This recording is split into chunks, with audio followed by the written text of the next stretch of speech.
Hey people, it's Niles talking. So this is from The Guardian. How do you get 20 million tons of grain out of Ukraine? War presents diplomatic and logistical challenges as silos of world's fifth biggest wheat exporter fill up. A clock is ticking inside the towering multi-story warehouse on the quayside at the Black Sea port of Odessa on the Ukrainian coast. One huge metal structure alone contains 250,000 tons of grain, yet represents just over 1% of the estimated 20 million tons trapped in Ukraine since the Russian invasion began in late February. Hundreds more of these grain elevators are scattered across the world's fifth biggest wheat exporting country, next to roads, at railway terminals, and at road ports. Yet still full of last year's harvest, these towers are already almost at capacity. In just over a month, the spring harvest gets underway when farmers begin collecting the winter wheat, which will need to find its way to Ukraine's grain silos. Meanwhile, inflation is soaring. Countries such as India are blocking wheat exports, and the risk of famine is growing. Pressure is building for an international agreement on a rescue mission for Ukraine's grain, which is desperately needed to feed the world, which Kiev urgently wants to sell to get its hand on vital foreign currency. Ukraine produces as much as half the world's sunflower seeds, a tenth of its wheat, and up to a fifth of barley and rapeseed oil. Just rapeseed.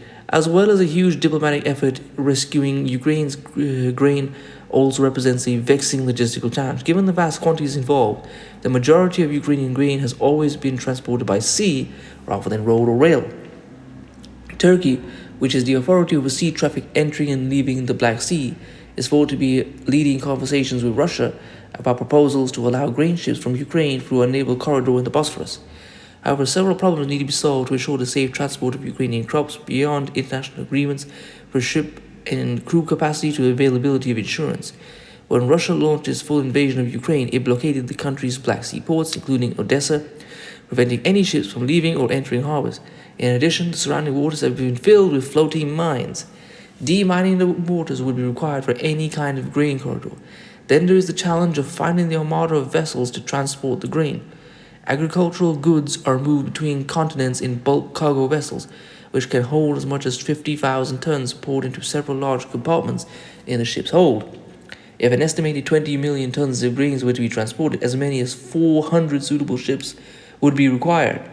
However, shipping analysts say vessel availability should not be a limiting factor, although it would require some time for these bulk carriers to reroute and sail to the Black Sea from their current locations. Before the war, more than 90% of all Ukrainian agri-food exports was done by sea, said Maria Diduk, director of the Ukrainian National Agrarian Forum, which represents the country's largest food-producing organizations. Exports figures include the scale of the challenge. Before the war, between 5 million and 6 million tons of grain were exported each month from Ukraine's seaports, according to the International Grain Council, an intergovernmental organization that seeks to promote cooperation in the global grain trade. According to Diduk, only a fifth of normal monthly export levels have been transported out of the country, while alternate means during the first 3 months of the war, representing just 1.2 million tons of grain, sunflower oil, and other agricultural exports. We have been developing alternative routes for exports, including railway, trucks, and some Danube ports in Romania, she said. By railway or trucks, it is more expensive, it is longer, and very, very small capacities. It is unreal for us. Rail and road are also fraught with logistical challenges.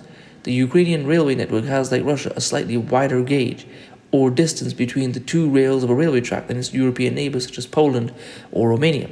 This means grain transported by rail has to be unloaded and put on a different train when it reaches Ukraine's European borders.